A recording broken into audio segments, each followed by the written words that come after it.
Bom, ainda não são nem 11 horas da manhã e a programação que eu tinha feito para esse dia aqui já foi toda por água abaixo.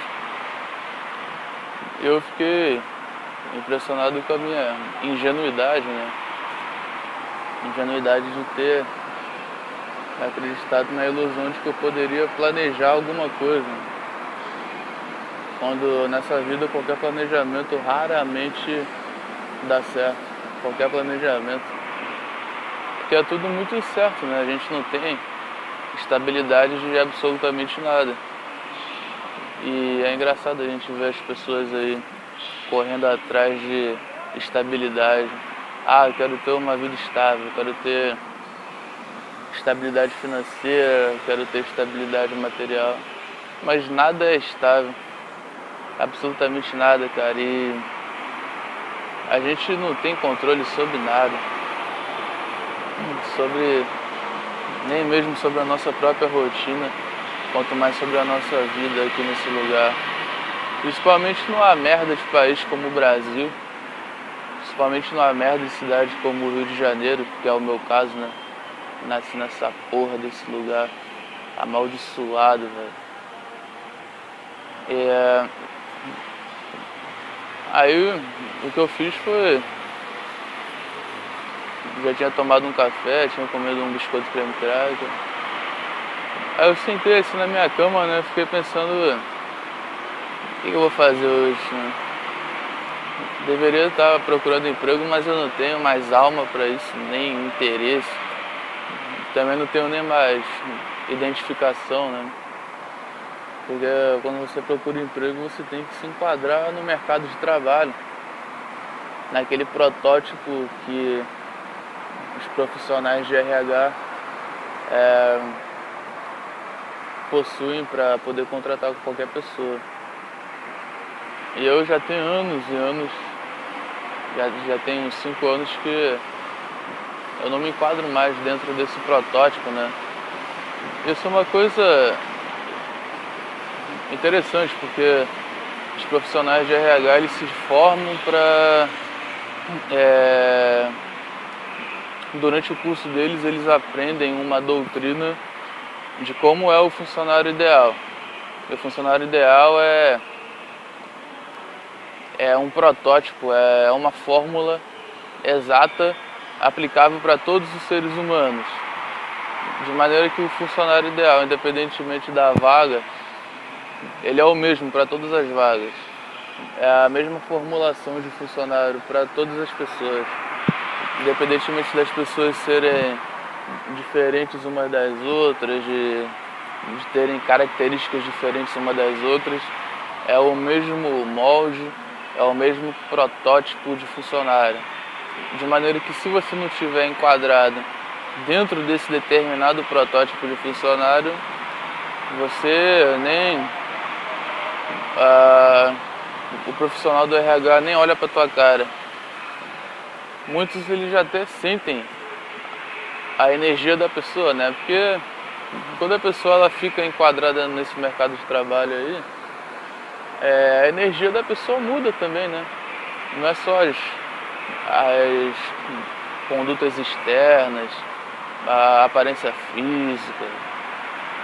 A energia da pessoa também vai se alterando, vai se enquadrando dentro desse protótipo ideal do funcionário hegemônico, homogêneo. Aí tá passando a sirene aí de uma ambulância. Eu tô aqui na rua. Saí pra caminhar um pouco porque eu não tava muito interessado em ficar em casa agora não. Tá nem um pouco interessado em ficar em casa agora, cara. Se eu morasse sozinho eu até estaria interessado, mas como eu não moro sozinho, então resolvi dar uma caminhada para espairecer um pouco. E hoje eu não fui naquele lugar que tem natureza, hoje eu perambulando aqui pela rua mesmo. Estou em frente ao estádio do Engenhão, que é o estádio do Botafogo. Esse time de merda que não ganha nada. Aí, né, como eu tava falando, eu fiquei refletindo sobre esse negócio do protótipo ideal do funcionário. E da mesma medida que existe esse protótipo ideal do funcionário, esse mesmo protótipo ele também é aplicável não somente para a pessoa ser uma funcionária, ser uma empregada de alguma empresa aí. O mesmo protótipo é aplicável para toda a raça humana na sua índole, no seu modo de ser. De maneira que existe um protótipo ideal para o ser humano que é muito bem delimitado, sabe? Principalmente nas cidades grandes, nos centros urbanos, existe esse protótipo que é o Homo Máquina, é a criatura robótica, ou como eu costumo dizer, o androide biomecânico movido a energia solar. Que é o protótipo ideal do ser humano aí, dessa sociedade maluca em que vivemos. Que é a criatura humana que parece um robô, que age como um robô, pensa como um robô, sente como um robô. Isso não é novidade nenhuma, isso daí que eu tô falando é o óbvio do óbvio, sabe? E essa é uma das coisas que eu também não aguento mais. Que eu tô de saco cheio de viver dentro disso, sabe? E como se não bastasse todas essas programações, a gente vive dentro de um contexto muito bizarro, né? Que é o sistema sociopolítico, econômico, religioso que a gente vive aqui, transformou o mundo numa merda, cara. E nessa caminhada que eu fiz agora há pouco, né? Andando ali pelas ruas do meu bairro e tal. E pela milésima vez eu senti uma sensação muito ruim. Um sentimento muito desagradável de desprezo total, sabe? Desprezo total, de asco, ojeriza, de terror, de horror. Porque é um lugar muito detonado, cara. As calçadas todas esburacadas, parece que foram palco da Segunda Guerra Mundial, parece que sofrendo bombardeio. Um monte de lixo na rua, calçadas imundas e muitos miseráveis espalhados pelas calçadas, pessoas famintas revirando esse mesmo lixo que está jogado no chão em tudo quanto é lugar, mendigos,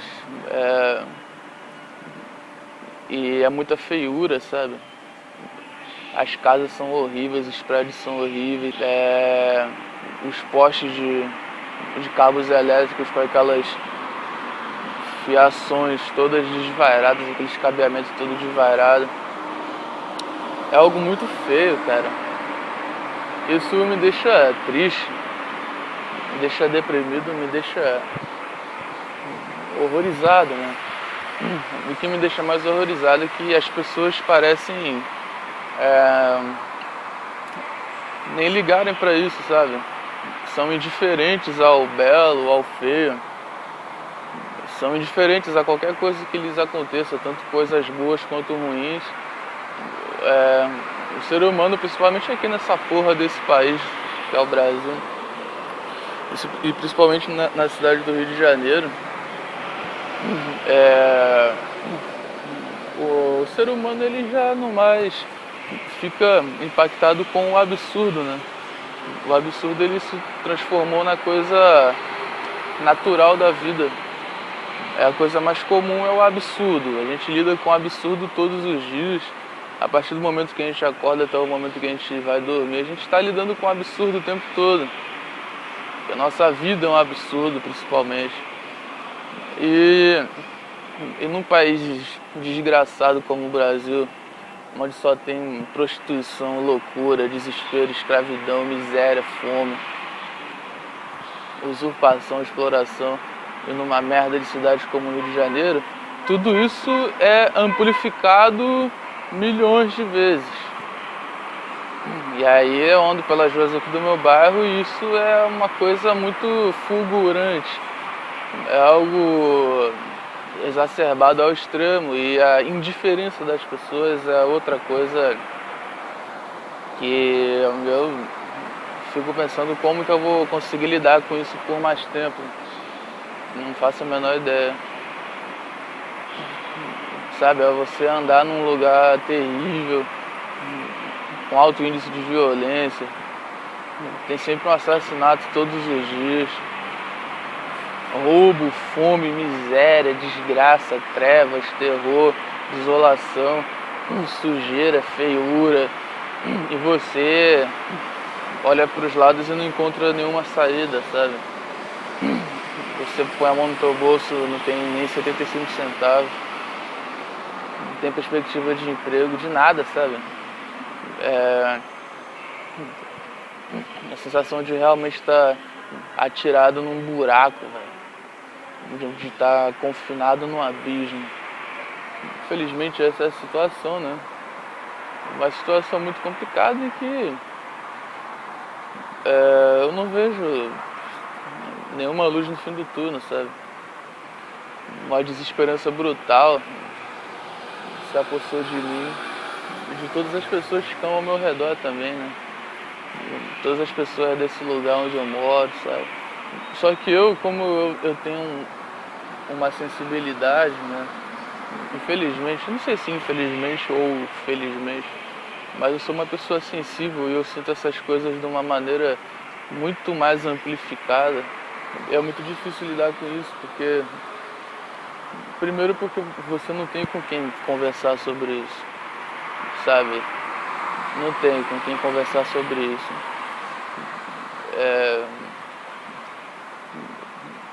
O segundo que aparentemente você não tem como se livrar disso. Se tivesse, como pegar qualquer dinheiro e comprar uma passagem e se mudar para outro lugar menos pior, isso já aliviaria bastante. E terceiro é que quando você olha para o passado, você vê que a vida nunca foi muito diferente disso.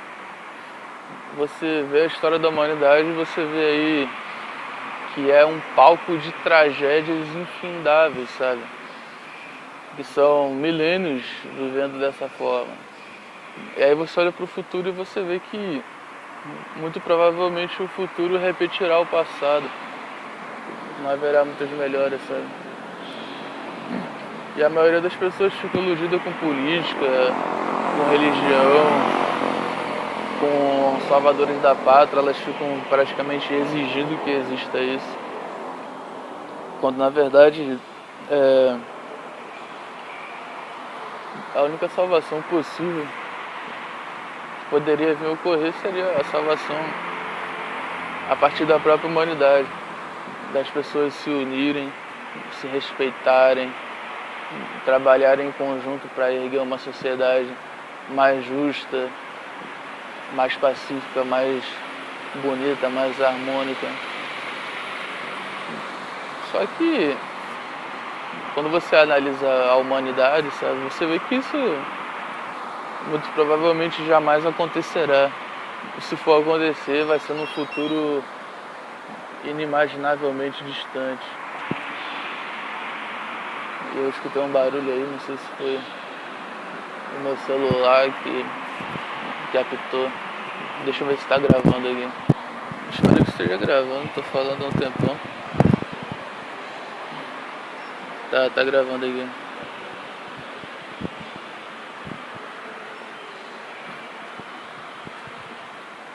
Barulho de um cara aí que tá mexendo na roleta aqui do estádio.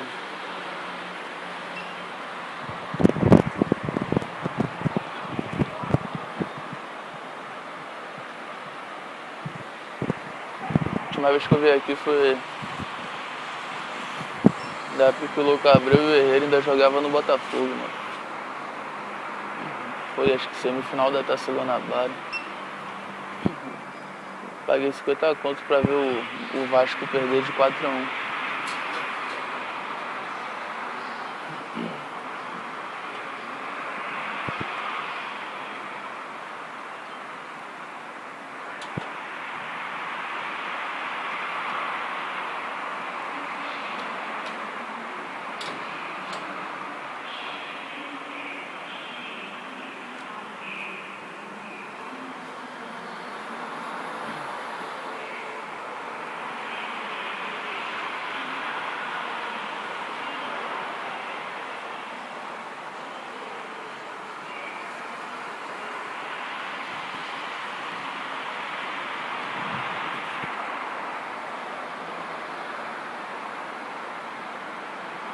se eu voltar a falar aqui, tava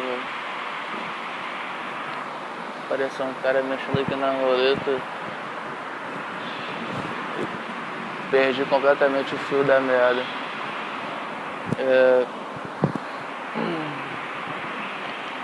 Aí a gente vê uma porra de um país como o Brasil. A gente não vê nenhuma possibilidade de melhora, não.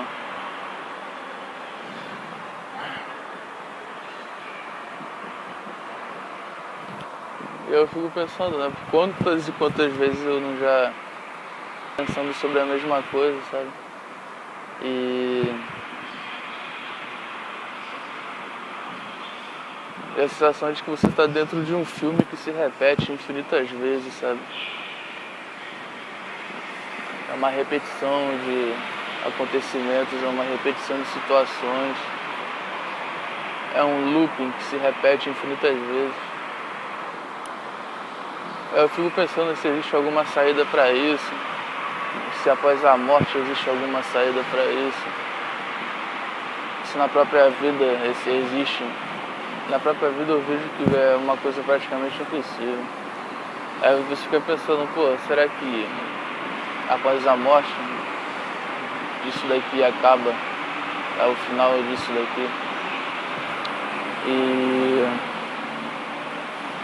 hoje eu tenho quase absoluta certeza de que a morte é algo completamente desconhecido. Ninguém sabe o que é realmente a morte e o que acontece após a morte. Aquela coisa de colônia espiritual, de realidades paralelas, isso daí é algo que existe dentro da própria vida. São outras dimensões. Sabendo acessar essas outras dimensões, você se desloca para essas outras realidades. Só que como a gente está dentro de uma prisão planetária, essa porra dessa civilização aqui, os nossos corpos também, né? E a prisão mental também da raça humana, que nem ao menos consegue conceber a ideia de universos paralelos, de outras dimensões, de realidades paralelas, viagem no tempo. Então, isso faz com que... Descer um pouco aqui. Meu pé ficou até dormente, fiquei na mesma posição no tempão. Então tudo isso faz que a gente fique aprisionado aqui, nessa porra. E aí...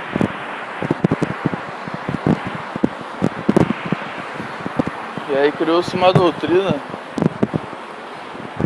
dizendo que todas essas coisas acontecem após a morte. Transferência para outras realidades, não sei o que, colônia espiritual.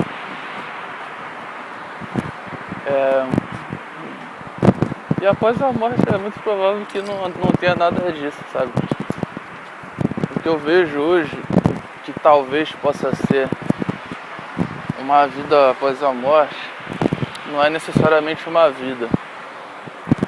Ao menos não uma vida conforme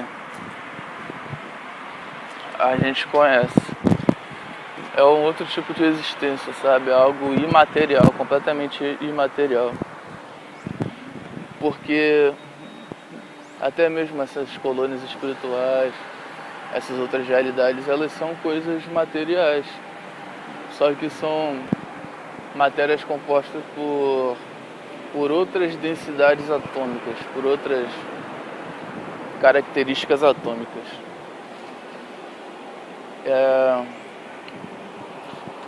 Então hoje o que eu vejo que poderia ser uma existência após a morte é uma existência dentro de uma nuvem de dados, que todos nós já fazemos parte disso. Inclusive acho que eu até já falei sobre isso no outro vídeo.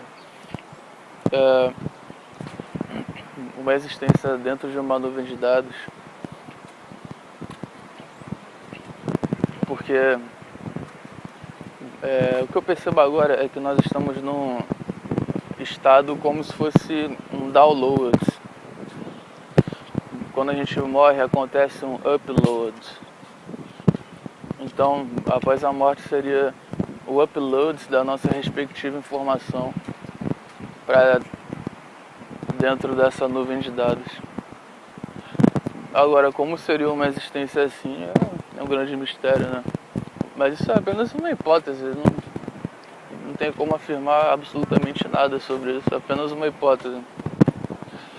Eu só sei que se realmente existir algo assim, semelhante a isso, com certeza será algo muito diferente de tudo aquilo que nós conhecemos como sendo vida. É uma coisa que não dá nem para colocar em palavras. E sobre essa nuvem de dados aí, eu vejo naquela teoria do Platão, do filósofo grego Platão, aquela teoria sobre o mundo das ideias. Eu tenho pra mim que o mundo das ideias, acho que o nome é o mundo das ideias primordiais. O mundo das ideias. Eu tenho pra mim que esse mundo das ideias seria essa tal nuvem de dados que eu tô falando. Porque segundo Platão, tudo parte desse plano das ideias, que é como se fosse uma espécie, como se fosse um código-fonte que estabelece toda a programação e o layout dessa realidade em que vivemos aqui.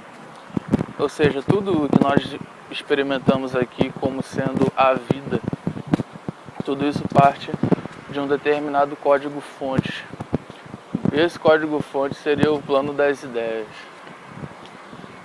Que tudo que existe aqui existe primeiro na forma de uma ideia. E as ideias, elas não possuem uma existência palpável, sabe? Por exemplo, se você falar o que é um triângulo, você vai falar, um triângulo é algo que possui 3 lados. Aí eu te pergunto, beleza, mas me mostra aí o triângulo. Cadê o triângulo? Pega o triângulo pra mim aí e me mostra o triângulo. Aí talvez você pegue algum objeto que possua o formato triangular. Aí você vai falar, isso daqui é um triângulo. Eu vou falar, não, isso daí é um objeto que possui o formato de um triângulo. Por quê? Porque o triângulo em si, é impossível você pegar o triângulo e você mostrar para uma pessoa e falar, esse daqui é o triângulo, isso daqui é o triângulo. Por quê? Porque o triângulo ele não possui uma existência material, sabe? É algo que a gente sabe que existe, só que ele não está presente nesse mundo, ele só existe nesse mundo como apenas uma ideia, sabe? Como um conceito. É um conceito imortal, sabe? Tanto as formas geométricas quanto os números são conceitos imortais, sabe? São coisas que precederam a própria existência do ser humano e que serão independentemente de existirem seres humanos ou não. Como por exemplo, se amanhã toda a raça humana desaparecer da Terra, o número 3 continuará existindo, pô. O número 4 continuará existindo. O quadrado, o círculo, o triângulo, todos eles continuarão existindo. Porque eles são entes imanentes da própria existência. Isso é algo muito interessante, porque na verdade não somente as figuras geométricas e os números possuem essa imortalidade. Tudo o que existe possui essa imortalidade. Então, nós seres humanos também existimos como sendo apenas uma ideia, apenas uma informação dentro de uma grande nuvem de dados, entendeu? De maneira que a criatura que é conhecida como você ou a criatura que é conhecida como eu, como Cristiano, é algo muito semelhante ao quadrado, sabe? Eu posso dar o mesmo exemplo lá do triângulo para tentar explicar o que seria eu. Por exemplo, se você perguntar quem é você, se você chegar para mim e perguntar quem é você, ou se eu chegar para você e perguntar quem é você, aí você vai responder: ah, eu sou ser humano nascido no Brasil, tenho sei lá quantos anos de idade, sou formado em sei lá o que, trabalho na empresa tal, moro na rua tal, gosto da cor azul, gosto de fazer sexo, gosto de beber cerveja, gosto de literatura, gosto de música. Só que isso não é você, né? Isso são características da sua pessoa. Da mesma maneira que se eu falar, diga aí o que é o quadrado.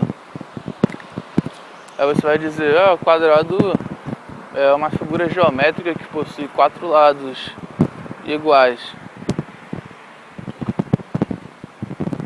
Tá, mas o que é o quadrado?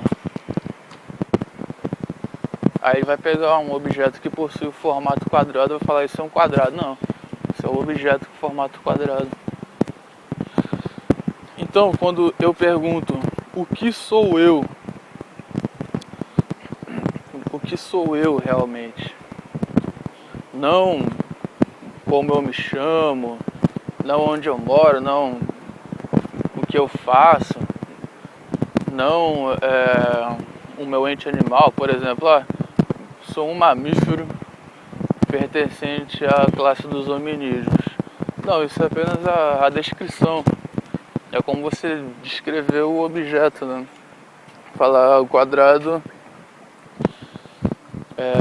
é como se você estivesse descrevendo alguma figura geométrica, como se você falasse o quadrado é uma figura que possui 4 lados iguais. E aí quando eu pergunto o que sou eu realmente, né? Aí eu tento mergulhar na ideia do eu. Aí quando eu penso no eu acesso as memórias desse eu. Aí, por exemplo, aí eu lembro, né, de quando eu era criança, que eu quase morri afogado no rio, que eu tinha ido eu tava no acampamento, aí eu mergulhei no rio, aí eu fui nadando pelo rio, aí de repente eu fui sugado por uma correnteza. E o rio é uma coisa muito esquisita, porque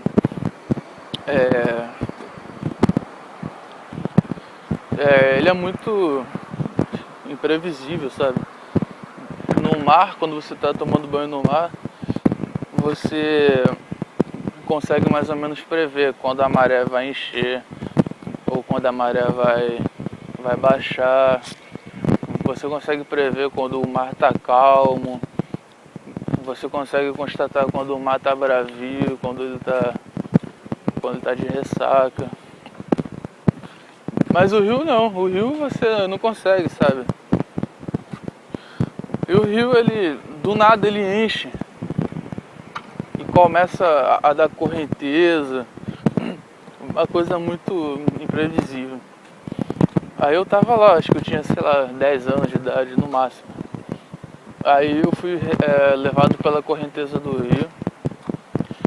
E a correnteza desse rio tava me levando pra um barranco, e se eu despencasse daquele barranco eu iria morrer afogado.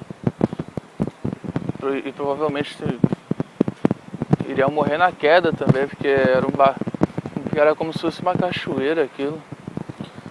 Aí beleza. Mas isso é apenas uma memória do meu eu.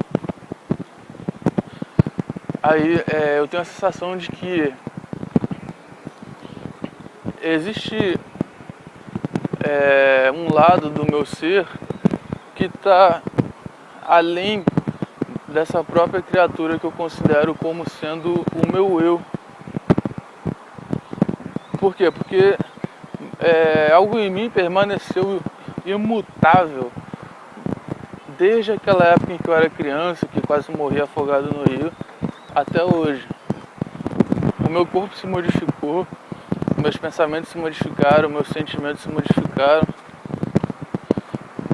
mas permanece algo em mim que nunca se modificou e nunca se modificará, algo que permanece eternamente indelével. Esse algo é o meu eu real. Mas como que eu consigo definir o que é esse eu real? Pois esse eu real é a resposta para aquela pergunta: o que sou eu ou quem sou eu? Só que eu acho que é mais adequado falar o que. Então, quando você pergunta o que sou eu,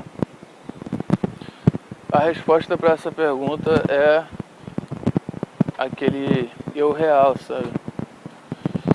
Então, quando eu pergunto o que sou eu, a resposta mais aproximadamente exata que eu posso encontrar para essa pergunta é: pergunta, o que sou eu? Resposta: eu sou aquele eu real que permanece eternamente imutável, pois ele possui uma essência imanente em si. Só que isso é algo muito difícil de conceber, porque a nossa mente não consegue alcançar isso, entendeu? Aí quando eu pergunto, o que sou eu? Eu sei que existe um eu que está experimentando coisas. E o registro dessas experimentações eu conheço como sendo a minha memória. A memória que eu tenho da minha infância, a memória que eu tenho da minha pré-adolescência, a memória que eu tenho da minha adolescência, a memória que eu tenho da minha fase adulta.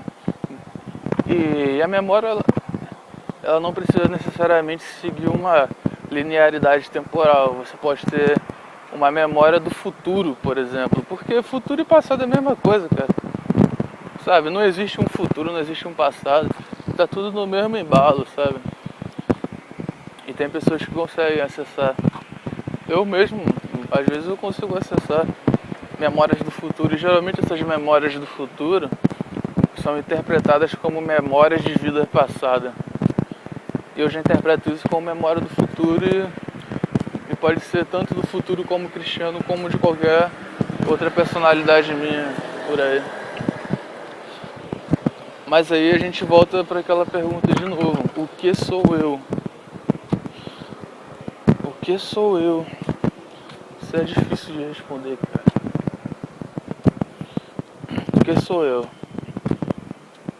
Bom, eu não sou um corpo.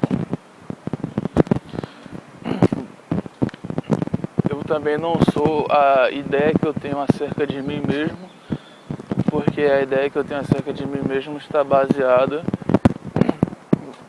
na somatória de todas as minhas memórias, daquilo que eu experimentei nessa vida.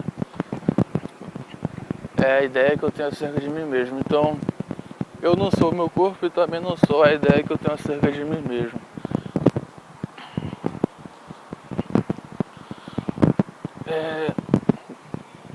E quando eu abordo esse conceito de eu, é basicamente a mesma coisa quando eu abordo o conceito de uma figura geométrica ou de um numeral. Porque, voltando lá para aquele exemplo, se eu falar o que é um quadrado, o que é um quadrado? Bom, a gente sabe que existe o quadrado, a gente sabe que existe o quadrado, mas a gente não consegue definir o quadrado.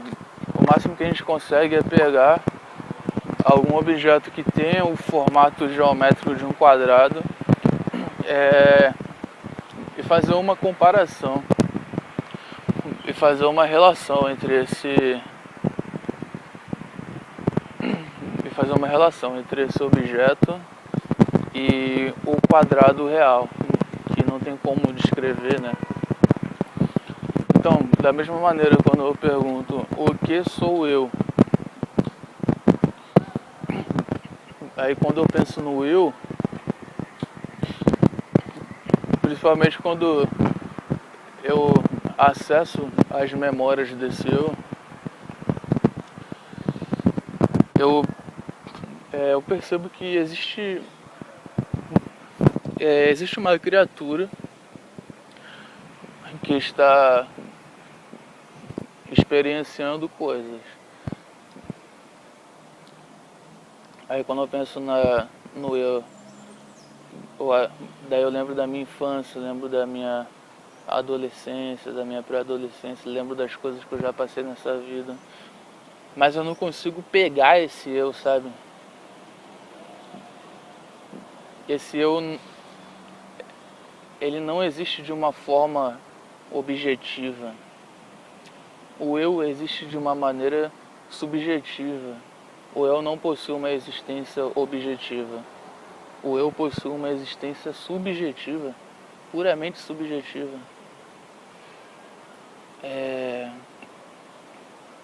Eu sei que existe um eu que está experienciando coisas, mas o máximo que eu, nessa condição de humano, consigo alcançar é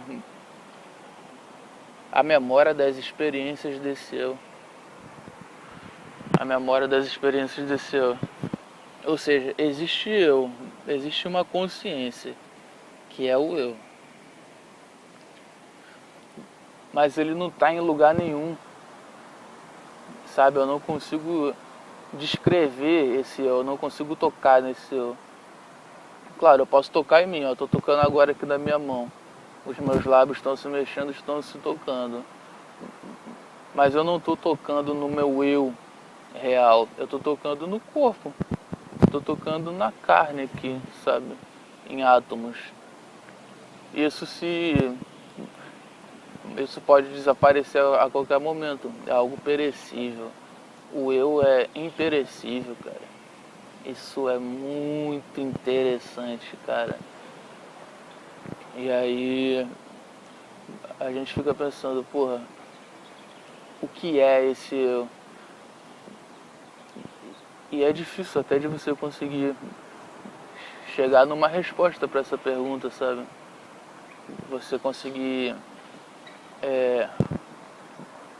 alcançar alguma resposta compreensível acerca do que seria esse eu. Você sabe que você tem esse corpo não é você. Aí você tem um eu, aí você acessa as memórias desse eu, que são as experiências que ele viveu. E você percebe que isso é tão abstrato quanto qualquer outra coisa abstrata. E aí você fica sem conseguir responder essa pergunta, né? O que é o eu? E o máximo que você vai conseguir falar é que o eu é uma consciência eterna, atemporal e não espacial. E aí a gente pode ficar a vida inteira tentando decifrar o que é esse eu, o que sou eu, que a gente não vai conseguir colocar isso nunca em palavras. Eu já estou aqui há vários minutos tentando colocar isso em palavras e não consegui.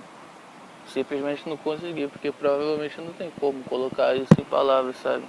A pergunta, o que sou eu? É uma pergunta muito profunda, cara. Muito complexa também. O que sou eu? Eu não sou o corpo.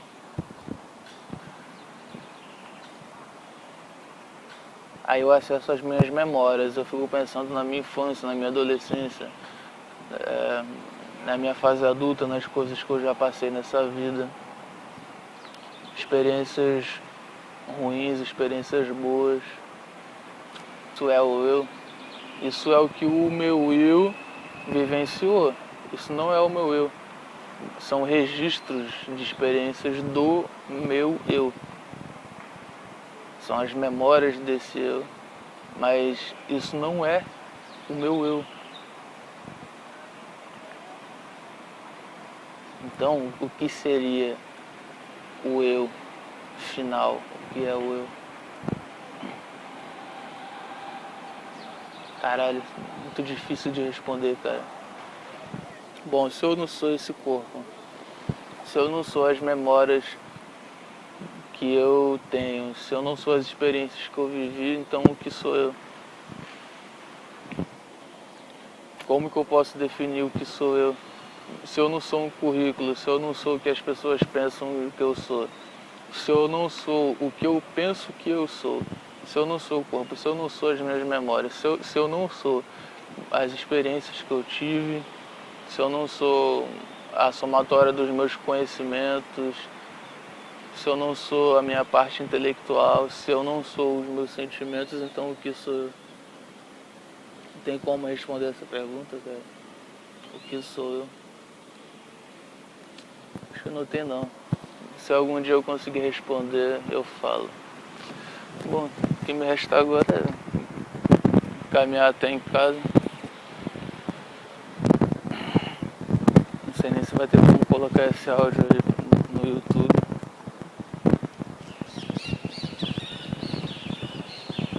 E não sei nem o que eu vou fazer quando chegar em casa. Tá tudo tão fora de sintonia. Bom, sei lá, mano.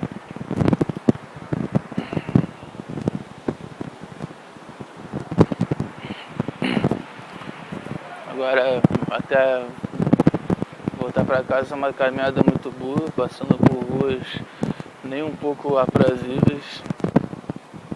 E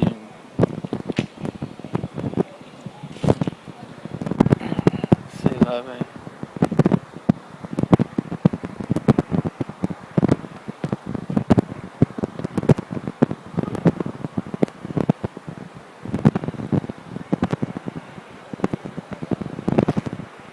Bom, posso fazer agora é desligar esse gravador aqui e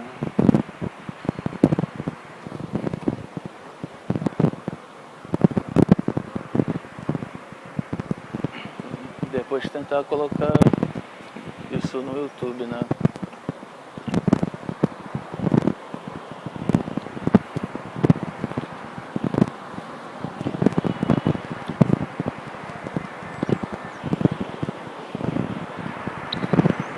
Acho que eu vou fazer isso.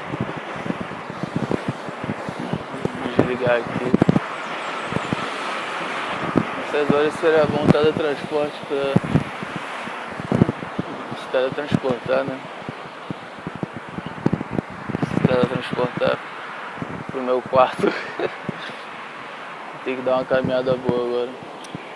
Espero que pelo menos quando eu chego em casa eu possa ficar quieto no meu canto. Quero ver se consigo faxinar a sala hoje. Faz um tempão que eu não faço faxina na sala. Quer dizer, faz um tempão não, eu fiz faxina lá na sala. Não tem nem uma semana. Não tem nem uma semana que fiz faxina na sala, mas a sala já tá toda suja. Tô aqui debaixo. Vim parar debaixo de um pé de jabuticaba. Talvez eu até tire a foto desse pé de jabuticaba pra colocar na imagem do vídeo.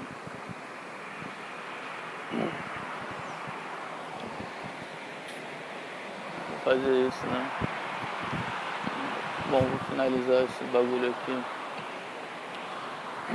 Já deve ter ido quase 1 hora de áudio já. Não sei nem como é que eu vou fazer pra colocar.